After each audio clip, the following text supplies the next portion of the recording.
এই যে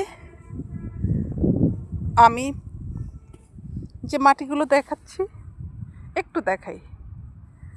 একদম উপরে খুব শক্ত, কিন্তু যখন এটাকে আঘাত করা যাচ্ছে এটা কিন্তু নরম। ঠিক মানুষের মনটাও এমন। এমনিতে আমরা অনেক শক্ত, কিন্তু আমাদের মনে যখন কেউ ভালোবাসার ছোঁয়া দিয়ে দেয়, ঠিক এরকম নরম হয়ে যায়। কেউ আমাদের যখন কষ্ট দেয়, ঠিক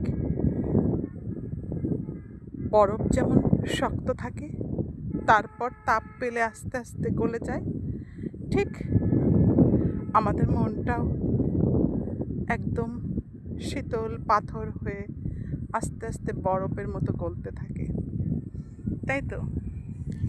এই যে কত কত বালি, উপরে কি পলি মাটি শক্ত হয়ে আছে, অথচ দেখুন এটা আঘাত দিলেই এর ভিতরে নরম।